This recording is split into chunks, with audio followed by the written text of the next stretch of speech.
Hi hello നമസ്കാരം. അപ്പോൾ ഇന്നത്തെ രാവിലത്തെ വിശേഷങ്ങൾ കാണാം. 3 റെസിപ്പി ഞാനിതിൽ ഉൾപ്പെടുത്തിയിട്ടുണ്ട് കേട്ടോ. അപ്പോൾ ഇന്ന് ബ്രേക്ക്ഫാസ്റ്റിന് നമുക്ക് ഓട്ടടയുണ്ട്, പിന്നെ മീൻ തലക്കറി, ലഞ്ച് ബോക്സിലേക്കായിട്ട് 2 റെസിപ്പി കൂടെ ഉൾപ്പെടുത്തിയിട്ടുണ്ട്. അപ്പോൾ ആദ്യം തന്നെ മീൻ തലക്കറി റെഡിയാക്കുകയാണ് കേട്ടോ. അപ്പോൾ ആദ്യം തന്നെ മൺചട്ടി ചൂടാക്കി അതിലേക്ക് വെളിച്ചെണ്ണ ഒഴിച്ച് കടുകും ഉലുവയും വലിയ ജീരകം കൂടെ ഇട്ട് മൂപ്പിച്ചെടുത്തിട്ട് അതിനകത്തേക്ക് കറിവേപ്പില ഇട്ട് കൊടുക്കുന്നുണ്ട്, വെളുത്തുള്ളി ചതച്ചെടുത്തിട്ട് ചേർക്കുന്നുണ്ട്. അതൊന്ന് വഴറ്റി കൊടുത്ത് മൂത്ത് വരുന്ന സമയത്ത് ഒരു ചെറിയ സവാള തിന്നായിട്ട് അരിഞ്ഞത്, അത് കുഞ്ഞു കഷ്ണങ്ങളാക്കി അരിഞ്ഞത് ചേർക്കുന്നുണ്ട്. നീളത്തിൽ അരിഞ്ഞാലും മതി കേട്ടോ. അപ്പോൾ അതൊന്ന് വഴറ്റിയെടുക്കുന്നുണ്ട്. ആവശ്യത്തിന് ഉപ്പും കൂടെ ചേർത്ത് കൊടുക്കാം. നല്ലതായിട്ട് മൂത്ത് വരുന്ന സമയത്ത് നമുക്കിതിലേക്ക് പൊടികൾ ചേർത്ത് കൊടുക്കാം. അപ്പോൾ കാശ്മീരി ചില്ലി പൗഡറാണ് ഇപ്പോൾ ഞാനിവിടെ യൂസ് ചെയ്തിട്ടുള്ളത്. 1.5 ടേബിൾ സ്പൂൺ, 1/2 ടീസ്പൂൺ മഞ്ഞൾപ്പൊടി, ഒരു 1/4 ടീസ്പൂൺ മല്ലിപ്പൊടി, ഇത്രയും കാര്യങ്ങൾ ചേർത്ത് നന്നായിട്ടൊന്ന് മൂപ്പിച്ചെടുത്തതിന് ശേഷം ടൊമാറ്റോ ചേർത്ത് കൊടുക്കുക. അപ്പോൾ 2 നല്ല പഴുത്ത ടൊമാറ്റോ ആണ് ചേർത്ത് കൊടുക്കുന്നത് കേട്ടോ. കുറച്ച് വലിയ ടൊമാറ്റോ ആണ് എടുത്തിട്ടുള്ളത്. നല്ലോണം വഴറ്റി ഒന്ന് മൂടി വെച്ച് ഈ ഒരു ടൊമാറ്റോ കുക്കായി വരട്ടെ. എന്നിട്ട് ആ കുക്കായി വരുന്ന സമയത്താണ് നമ്മൾ ബാക്കി കാര്യങ്ങൾ ചേർക്കുന്നത്. പുളിവെള്ളം ചേർത്ത് കൊടുക്കണം. അപ്പോൾ ഒരു വലിയ നാരങ്ങ വലുപ്പത്തിലുള്ള പുളി ഞാൻ വെള്ളത്തിലിട്ട് വെച്ചിട്ടുണ്ടായിരുന്നു. അപ്പോൾ അതിൻ്റെ വെള്ളം നന്നായിട്ടൊന്ന് പിഴിഞ്ഞൊഴിച്ച് കൊടുക്കാം. അപ്പോൾ ഇവിടെ ഞാനിപ്പോൾ നാടൻ പുളിയാണ് എടുത്തിട്ടുള്ളത്. സാധാരണ ഞാൻ കുടംപുളിയാണ് യൂസ് ചെയ്യാറുള്ളത് കേട്ടോ. അപ്പോൾ ഇന്നിപ്പോൾ ഞാൻ നാടൻ പുളിയാണ് എടുത്തിട്ടുള്ളത്. അപ്പോൾ നമ്മളിതിലേക്ക് മീൻ തലയുടെ കഷ്ണങ്ങളാണ് ചേർത്ത് കൊടുക്കുന്നത് കേട്ടോ. ആവോലിയുടെ മീനാണ് ഞാൻ എടുത്തിട്ടുള്ളത്. അപ്പോൾ നന്നായിട്ട് തിളച്ച് വരുന്ന സമയത്ത് ആ പുളിവെള്ളമൊക്കെ ചേർത്ത് നന്നായിട്ട് തിളച്ച് വരുന്ന സമയത്ത് മീനിൻ്റെ കഷ്ണങ്ങൾ ഇട്ട് കൊടുത്തിട്ടുണ്ട്, മീൻ തലയുടെ കഷ്ണങ്ങൾ ഇട്ട് കൊടുത്തിട്ടുണ്ട്. അപ്പോൾ മീനിൻ്റെ കഷ്ണങ്ങൾ ഇട്ട് കൊടുക്കുന്നതിന് മുമ്പ് ഉപ്പൊക്കെ നോക്കി പാകാക്കണം. അപ്പോൾ ആ ഒരു മീൻ തലയിലേക്ക് പിടിക്കാനുള്ള ഉപ്പും കൂടെ കണക്കാക്കിയിട്ട് വേണം ചേർത്ത് കൊടുക്കാൻ വേണ്ടിയിട്ട്. തിളച്ചതിന് ശേഷം ഓഫ് ചെയ്യുക. അല്പം ഉലുവയും വലിയ ജീരകവും കൂടെ പൊടിച്ചതും കൂടെ ചേർത്ത് കൊടുത്തിട്ടുണ്ട്. അങ്ങനെ നമ്മുടെ അടിപൊളി മീൻ തലക്കറി റെഡി ആയിട്ടുണ്ട്. അതൊരു സൈഡിലേക്ക് മാറ്റി വെച്ചിട്ടുണ്ട്. ഇനി ഓട്ടട ചുട്ടെടുക്കുകയാണ്. അപ്പോൾ അതിനായിട്ട് ഓട്ടട ചട്ടി ഞാൻ വെച്ചിട്ടുണ്ട്. അപ്പോൾ അതിൻ്റെ മാവ് ഞാൻ അരച്ചെടുത്തിട്ടുണ്ട്. അപ്പോൾ അതിൻ്റെ റെസിപ്പി ഞാൻ ഉൾപ്പെടുത്തിയിട്ടില്ല കേട്ടോ. കാരണം നമ്മൾ ഒരുപാട് ഓട്ടടയുടെ റെസിപ്പീസ് നമ്മൾ മുൻപ് തസ്നീസ് കിച്ചണിൽ അപ്ലോഡ് ചെയ്തിട്ടുള്ളതാണ്. അപ്പോൾ ഈ ഒരു ചാനൽ കാണുന്നവർക്കറിയാം, പത്തിരിയിലും അതുപോലെ തന്നെ ഓട്ടടയിലും ഒരുപാട് ടിപ്സ് ആൻഡ് ട്രിക്സ് ഉൾപ്പെടുത്തിയിട്ടുള്ള ഒരുപാട് റെസിപ്പീസ് നമ്മൾ ചെയ്തിട്ടുണ്ട്.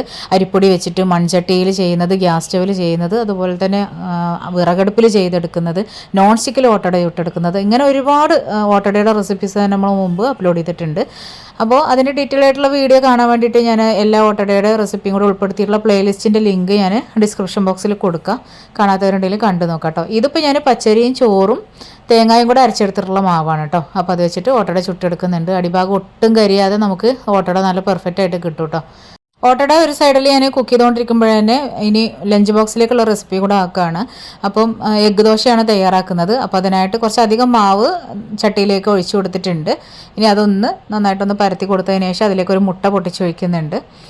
സാധാരണ ഞാൻ തിന്നായിട്ടുള്ള ദോശയാണ് റെഡിയാക്കി എടുക്കാറ്. അപ്പോൾ മുട്ട ദോശയാകുമ്പോൾ ഞാൻ കുറച്ച് കട്ടിയിൽ വീശിയെടുത്തിട്ടുണ്ട് കേട്ടോ. അപ്പോൾ അതിന് മുകളിലേക്ക് ആവശ്യമുണ്ടെന്നുണ്ടെങ്കിൽ നിങ്ങൾക്ക് കുരുമുളകും ഉപ്പും ചേർത്ത് കൊടുക്കാം. ഇല്ലെന്നുണ്ടെങ്കിൽ ചില്ലി ഫ്ലേക്സും ചേർത്ത് കൊടുക്കുക. അപ്പോൾ ഞാനിവിടെ മോൾക്ക് ലഞ്ച് ബോക്സിലേക്ക് ആയതുകൊണ്ട് ഞാനതൊന്നും ചേർത്ത് കൊടുക്കുന്നില്ല.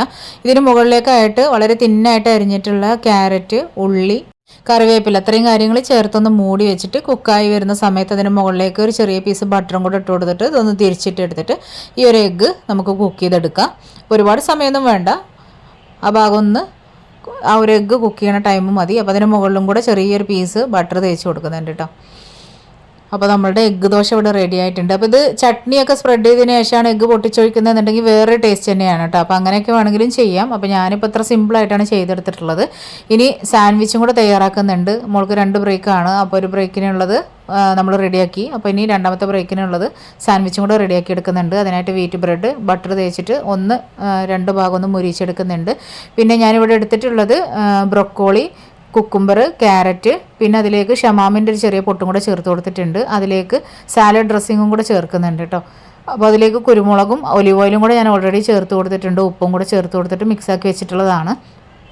ഇനി നന്നായിട്ടൊന്ന് മിക്സ് ചെയ്ത് കൊടുക്കുക. ഈ ഒരു സാലഡ് ഡ്രസ്സിങ് എന്ന് പറയുന്നത് നമുക്ക് ഓൺലൈനിലൊക്കെ അവൈലബിൾ ആണ് കേട്ടോ. ഇത് തായ്ലൻഡിൽ നിന്ന് വാങ്ങിച്ചിട്ടുള്ളതാണ്. അപ്പോൾ അത് ഓൺലൈനിലൊക്കെ അവൈലബിൾ ആണ്. മയോണൈസിൻ്റെ ഒക്കെ ഒരു ഫ്ലേവർ വരുന്നതാണ് കേട്ടോ. അപ്പോൾ അതാണ് ഞാൻ അതിലേക്ക് ഡ്രസ്സിങ്ങിനായിട്ട് യൂസ് ചെയ്തിട്ടുള്ളത്. അപ്പോൾ എല്ലാ ബ്രെഡിൻ്റെയും ഒരു സൈഡ് കെച്ചപ്പ് സ്പ്രെഡ് ചെയ്തതിന് ശേഷം നമ്മൾ സാലഡ് വെച്ച് കൊടുക്കുകയാണ്. അപ്പോൾ അത് സ്പ്രെഡാക്കി കൊടുത്തതിന് ശേഷം ഈ ഒരു ബാക്കി ബ്രെഡ് അതിൻ്റെ മുകളിലേക്ക് വെച്ച് കൊടുത്തിട്ട് ഒന്ന് പ്രസ് ചെയ്തെടുത്തതിന് ശേഷം അത് നമുക്ക് ഇഷ്ടമുള്ള രീതിയിൽ കട്ട് ചെയ്തിട്ടോ അല്ലെങ്കിൽ കട്ട് ചെയ്യാതെയോ ലഞ്ച് ബോക്സിനകത്തേക്ക് വെച്ച് കൊടുക്കുക. അതിപ്പോൾ ഞാൻ ക്രോസ് ആയിട്ട് കട്ട് ചെയ്തെടുക്കുന്നുണ്ട്. അപ്പോൾ ഈ ഒരു സാൻഡ്വിച്ചിലേക്ക് നിങ്ങൾക്ക് ഇഷ്ടമുള്ള വെജിറ്റബിൾ വേണമെങ്കിൽ യൂസ് ചെയ്യാം കേട്ടോ. മക്കൾ കഴിക്കുന്ന വെജിറ്റബിൾ എന്തൊക്കെയാണെന്നുണ്ടെങ്കിൽ അതൊക്കെ ചേർത്ത് കൊടുക്കുക. ക്യാപ്സിക്കം, അതുപോലെ തന്നെ ക്യാബേജ്, ഇതൊക്കെ ചേർത്ത് കൊടുക്കാം. അപ്പോൾ ഷമാമ് വേണ്ടെന്നുണ്ടെങ്കിൽ അത് ഒഴിവാക്കുകയും ചെയ്യാം. അല്ലെങ്കിൽ ഇഷ്ടമുള്ള ഫ്രൂട്ട്സ് നിങ്ങൾക്ക് ആഡ് ചെയ്യാം, ഒക്കെ ചെയ്യാം കേട്ടോ. അപ്പോൾ ലഞ്ച് ബോക്സിലേക്ക് 2 ബ്രേക്കിനായിട്ടുള്ള കാര്യങ്ങൾ സെറ്റ് ചെയ്ത് കൊടുത്തതിന് ശേഷം കുറച്ച് നട്ട്സും കൂടെ വെച്ച് കൊടുക്കുന്നുണ്ട്. അപ്പോൾ ഇത്രയേ ഉള്ളൂ ഇന്നത്തെ വീഡിയോ. അപ്പോൾ ഈ ഒരു വീഡിയോ നിങ്ങൾക്ക് ഇഷ്ടമായെന്നുണ്ടെങ്കിൽ ലൈക്ക് ചെയ്യാൻ മറക്കരുത്. വീണ്ടും നെക്സ്റ്റ് വീഡിയോയിൽ കാണാം ഇൻഷാ അല്ലാഹ്. Thank you.